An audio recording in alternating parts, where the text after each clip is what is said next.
हिंद नमस्कार। इस वक्त मेरी मौजूदगी जनपद बलिया के बेलथा रोड के ग्राम तिरनई खुर्द पे है। मेरी जो उपस्थिति है, जो ख़ास खबर है वो है एक पोल्ट्री फार्म को लेकर के आंधी तूफान की तबाही, जो यहाँ पे हम आपको दिखाएंगे किस तरह से तबाही हुई है। और भी हम इससे अवगत कराएंगे जो क्षेत्र में पेड़, मकान, झोपड़ी या मंगलिक कार्यक्रम है उसको लेकर के। सबसे पहले मैं बात करूँगा यहाँ के ओनर जो हैं इकबाल अहमद उर्फ गुड्डू, जो तिरनई खुर्द के, जिनकी ये पोल्ट्री फार्म है, कि कितने का नुकसान हुआ है, किस तरह का, कितने बच्चे थे, उसको लेकर के हम बात करेंगे। आधी तूफान जो आए थे, देखा जा रहा है कि यहाँ पे एक पोल्ट्री फार्म था जिसमें काफ़ी बच्चे ईंट के नीचे दबे हुए हैं। क्या लगता है आपको, कितने का नुकसान हुआ है और क्या स्थिति इस टाइम है? स्थिति तो बहुत विकट है, काफ़ी नुकसान हुआ है। और आप देख ही रहे हैं कि इसमें 2500 बच्चे पड़े हुए थे, जिसमें लगभग 1000 बच्चे लगभग मर चुके हैं। और हमारा फार्म पूरा जो है कोलैप्स हो गया है, गिर गया है। और क्या कह सकते हैं। तो अब इस बच्चे जो कुछ तो जो मर गए, लेकिन जो बचे बच्चे हैं इनको क्या करेंगे? ये आपका पर्सनल था या किसी कंपनी के मार्फत ही आपका? नहीं, कंपनी के मार्फत था। कंपनी वाले आए हुए हैं, वो व्यवस्था कर रहे हैं। किसी दूसरे फार्म पर ले जाएंगे, उसको रखेंगे, क्योंकि अभी बच्चा जो है अभी वो वेट नहीं हुआ है, अभी वेट अंडर वेट है, तो इसलिए जो है वो कंपनी वाले को भी नुकसान होगा। हमको जो हुआ ही, कंपनी वाले को भी साथ साथ में नुकसान होगा। कितना समय और चाहिए था इस बच्चे को ग्रोथ करने के लिए? कम से कम 15 दिन। 15 दिन का समय और चाहिए था, लेकिन उससे पहले ये आधी तूफान के जो है नुकसान हुआ है काफ़ी। हाँ, उससे हुआ है। कंपनी वालों से संपर्क किया आपने? क्या कंपनी वाले आए हुए हैं, वो देख रहे हैं, सारा इन्वेस्टिगेशन कर रहे हैं कि कैसे क्या हुआ है, क्या करना है। उन्होंने गाड़ी बुलाया है, कहीं दूसरे फार्म पे जो शिफ्ट करेंगे और उसको 10 दिन 15 दिन रखेंगे।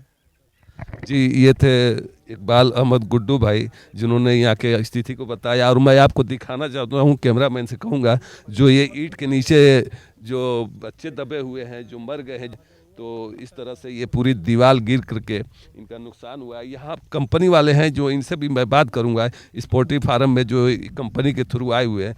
क्या नाम है भैया आपका? विजय पाल नाम है हमारा। क्या करेंगे अब, जैसे कि ये बच्चे जो कुछ मर गए हुए या जो बचे हुए हैं, तो इनको क्या करेंगे आप? अब इसको दूसरी जगह शिफ्ट करवाएंगे, क्योंकि यहाँ पे तो सब नुकसान हो गया है, उसमें फार्मर का कोई दोष नहीं है। लगभग कितने का नुकसान हुआ होगा? लगभग लाखों का तो नुकसान ही हो गया है फार्मर का, और उसमें कंपनी का भी नुकसान हुआ है। यानी जो दीवार गिरी हुई है, बच्चे जो दबे हुए हैं, पोल्ट्री फार्म, इनको ग्रोथ करने में कितना समय और चाहिए था, जो ये इससे पहले ये मर गए? कम से कम जो है कि 10 से 12 दिन लगना चाहिए था। हाँ, 10-12 दिन में वो तैयार हो जाते, 2 किलो साइज हो जाता है, उसके बाद उठा देते हैं। और उसके बाद बीच में ही आंधी तूफान आ गया और फार्मर फ़ोन किए, हम लोग 3 बजे रात को ही आ गए थे यहाँ पे।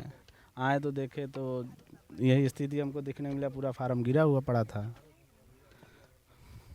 तो ये थे इस कंपनी की तरफ से आए हुए हैं। क्या नाम है भैया कंपनी का? ये HK poultry farm. HK poultry farm के कंपनी की तरफ से ये आए हुए हैं और यहाँ का जो है ये निरीक्षण कर रहे थे कि कितने का नुकसान हुआ है। मैं आपको और भी अवगत कराऊंगा, जो रात की आई हुई आंधी तूफान से कहीं मंगलिक कार्यक्रम, कहीं पे कुछ कार्यक्रम, कहीं पेड़ गिरे हुए हैं, कहीं मोटरसाइकिल दबी हुई है पेड़ों के नीचे, कहीं जो है रोड जाम था। यहीं पे हम बात करेंगे जो रात में तूफान आया था, उसको लेकर के यहाँ चौरी चौरा ट्रेन जो भोर में का समय था, और वो गाड़ी यहाँ पे काफ़ी देर तक रुकी हुई थी, उसके बारे में बात करूँगा। हमारे पास में एक पप्पू भाई हैं जो बांसपार के रहने वाले हैं, इनसे भी बात करेंगे। जो यहाँ पे इनका एक टेबल है, यहाँ पे ये सोते हैं, इन्होंने देखा है, तो ज़रा उसके बारे में भी हम इनसे बात करेंगे। TNH न्यूज़ में आपका स्वागत है। क्या स्थिति रही आधी तूफान जो आए? आंधी तूफान की स्थिति तो बहुत विकट रही है, और इतना आंधी तूफान तगड़ा अभी तक नहीं आया था। चूँकि हमारा एक पोखरा है, उसी टेबल पर मैं सोता हूँ। 11 बजे जो है आंधी का प्रकोप बहुत तेज़ी से हुआ, और 12:15 बजे तक बहुत ज़्यादा था। जब मैं उठ के देखा तो चौरी चौरा ट्रेन जो है लगभग 20 से 25 मिनट तक वो हमारे ट्यूबवेल के सामने सिग्नल पर खड़ी थी। इससे हमको स्थिति ये लगी कि बहुत भयानक स्थिति हो रही है। उतने ही में कुछ आवाज़ हमको सुनाई दी। अब हम ये अभ्यास नहीं कर सके कि ये फार्म की दीवार गिरी है। अदर छोटे छोटे पेड़ वगैरह हमारे गांव में, जैसे ये TVS वाले हैं, एजेंसी वाले, उनके घर का एक पेड़ गिर चुका है। उधर जो है बागीचे में एक पेड़ गिर चुका है। तो इसको ये कहा जाएगा कि आपदा जो है ये बहुत बड़ी आपदा आई थी। अब इसमें भगवान सबको जो है संतुष्टि दे। जिसका नुकसान हुआ है, इकबाल भाई का तो बहुत ज़्यादा नुकसान हो गया, करीब लाखों से ऊपर का नुकसान हुआ है। ये बेचारे जो है बहुत ज़्यादा परेशान हैं। अब इनको जो है ऊपर वाला सहानुभूति करे इनके साथ, और जितने भी लोग इसमें वो हैं सारे लोगों को सहानुभूति। कितने लोगों का मंगल कार्यक्रम था, उसमें लोग परेशान हाल थे।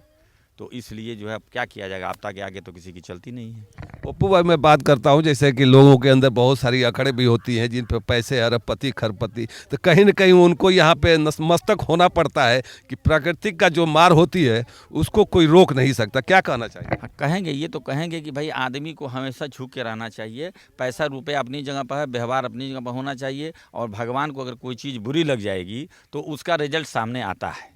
आदमी को इस चीज़ को सोच के हमेशा रहना चाहिए कि गरीब दुखिया की मदद करिए, सबके साथ मिलजुल के रहिए, अपने देश के साथ मिलजुल के रहिए, आपस में एक दूसरे से एकता बना के रहिए। इसी में सबकी भलाई है। जी, ये तो पप्पू भाई जो बांसपार के थे, मैं इनसे बात कर रहा था और इस पोल्ट्री फार्म को लेकर भी आपको अवगत कराया हूँ मैं। और भी जो आंधी तूफान से जो नुकसान हुए हैं, रोड पे तार बिजली सभी चीज़ के प्रभावित हुए पड़े हैं। पूरी रात इस क्षेत्र में लाइट भी नहीं थी और कोई अभी तक समय या मिला नहीं है कि ये लाइट चालू कब होगी या और भी कार्य, इसको लेकर मैं बात कर रहा था। और मैं चाहूँगा कि आप जो है NH न्यूज़ से जुड़ें और ये सारे आपदा जो रात के आंधी तूफान आए उससे अवगत हों। NH न्यूज़ के लिए कैमरामैन के साथ ए समद।